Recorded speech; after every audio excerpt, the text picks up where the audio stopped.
everybody, welcome back to Miss Donnelly Reads. Thank you for joining me. We are going to do a first chapter read today of Eventown. And Eventown was written by Corey and Haydu. Now, you'll happen to notice that this house is different from these houses. And all of those houses are exactly the same. So the story is about Elodie and Elodie's twin sister, Naomi, and the girls move with their mom to Eventown, and Elodie is hoping for a clean start, a fresh start. And when they get there, they happen to notice that it's a really nice place, except there are some weird things about this place. There are only 3 ice cream flavors ever. The music program only performs 1 song, and everything is so perfect. It's something might be wrong with this. So this is what we're reading. Eventown. Jenny Horowitz, chapter 1, sorry. Chapter 1, fresh start. Jenny Horowitz likes horses and the color pink and asking lots of questions about things I don't want to talk about. Today, she's got one of her favorite horse t-shirts on, a pink one, and she's asking me about the move. Even though every time she mentions it, I turn to Naomi and ask a question about multiplying fractions, which we're learning about in math class. Jenny, Bess, and Flora should all know that if I'm talking about multiplying fractions, I must really not want to talk about the move. Of the 2 of us, Naomi is the harder twin to read. I love talking, but she's quiet all the time when she's happy or sad or scared or anything else. I can see the little differences. When she's happy, she blushes. And when she's sad, she stares out windows. And when she's scared, she leans in close to me like I might protect her. And I would try to protect Naomi from just about anything. I'm just not sure who is going to protect me when we're in our new town. Do you think the other kids will like you? Jenny asks. Are the kids different there? Mom says. Everything is different there. What's 1/5 times 2/5? I ask my identical twin sister. Naomi shrugs, even though I bet anything she knows the answer. She looks up to the ceiling. She crosses her arms.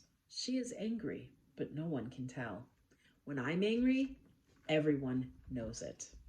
And I'm starting to get angry right now. Naomi sees it and gives me a look that reminds me to act normal.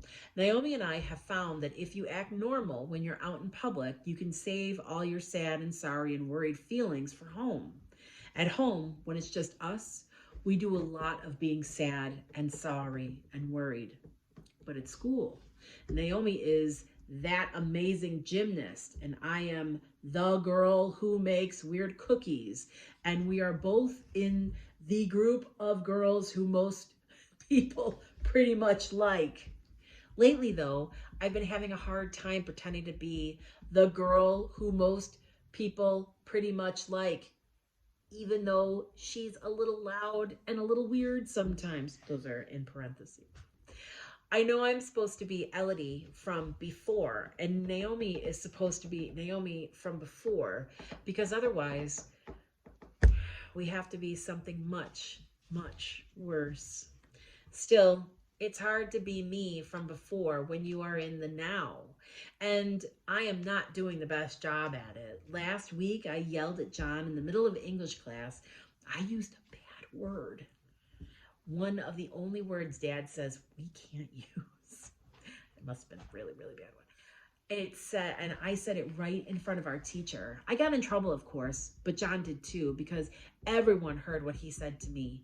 It was something very, very mean. It made Naomi sad.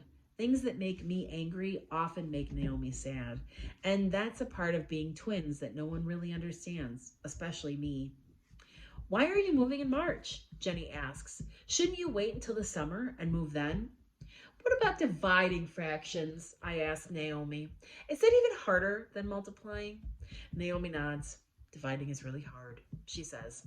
She looks out a window and I know the sentence has made her sad. I wish I could get angry with me instead. Have you even seen your new house? Have your parents even seen it? Don't you have to see a house before you move into it?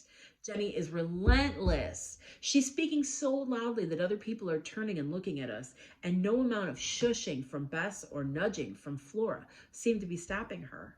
Fractions are weird. I like regular full numbers better, I say. Me too, Naomi says. I'm running out of things to say about multiplying fractions, and I'm hot under my arms and all over my chest. Flora and Bess are exchanging glances that they think I don't notice, but I do. I notice the way they roll their eyes at the weird things I do, and the way they sometimes lean away from me like they don't want other people, more popular girls, more normal girls, to know that we are friends. What they don't know is that I don't care about any of that anymore. What they don't know is that it's Jenny who is being awful by not stopping her questioning, asking when I obviously don't want to answer. I am angry at all of them with their tiny, almost invisible dismissals and not so tiny ways they tell us that they want everything to go back to the way it was before. Not because they want us to be less sad, but because they want their own lives to be easier. Sometimes I'm so angry at my friends, I wonder if I even have room for other things like sadness or happiness anymore. I wonder why Jenny can't see it, simmering under my skin, pricking my eyes and making me sweat. I heard my mom talking to my dad, and she says, it's really good you guys are leaving, and you should have left right away because your family really needs a fresh start so that you can be okay again, and leaving here is the best way for you to do that. It happened so fast. I could almost pretend it didn't happen at all. I shoved Jenny Horowitz against the wall. My hands pressed hard into her shoulders. My elbows bend, and I let it all go. The move. The last few months, Jenny's stupid horse shirt and the fact that Naomi's gymnastics star and I can't do a cartwheel, Bess's birthday party last month where she invited Flora and Jenny to sleep over but didn't ask me and Naomi, the way my shoes pinch because I need a new pair and Mom keeps forgetting, Dad's bad moods, Jenny's incessant questioning, the way people say the words fresh start and how it sounds more like a threat or a punishment. Excuse me, than some great goal to work towards. Naomi's quietness getting even quieter, and everything else that's made the last few months feel like something I'm carrying around and not something I'm moving through. With all that is going on into the push, it's a wonder Jenny doesn't fly right through the wall and into the janitor's closet on the other side. Instead, her glasses, pink, of course, fall from her face and her shoulders meet the wall with a thump, and the other kids around us gasp, their hands over their mouths, their eyes in wide moon, like cartoon characters instead of real people. It takes about 1 second for Ms. Marley to rush to the scene as if she knew something like this was going to happen. I didn't know, though. I never seem to know what's coming. It didn't feel good, shoving Jenny. It didn't feel good calling John the bad word either. It felt inevitable, though. Sometimes I think feelings are bigger than people, more powerful. They make people do things that can't be undone. And I used to think feelings were part of a person, but lately I've been thinking that they are separate beings, that they come like aliens and invade people's bodies and cause destruction.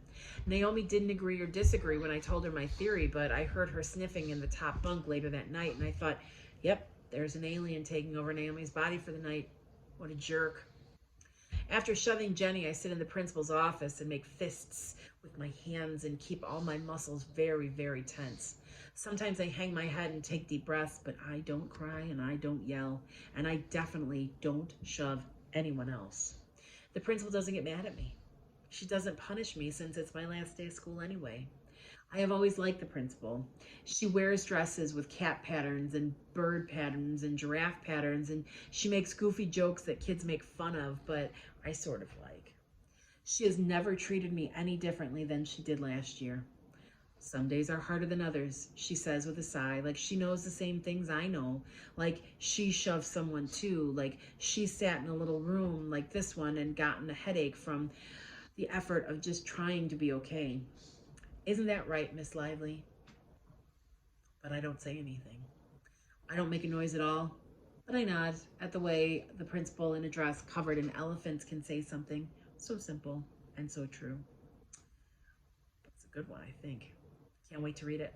I'm going to be back with a book talk, I think. Have a great day. Thanks. Bye. Thanks. Thanks and bye.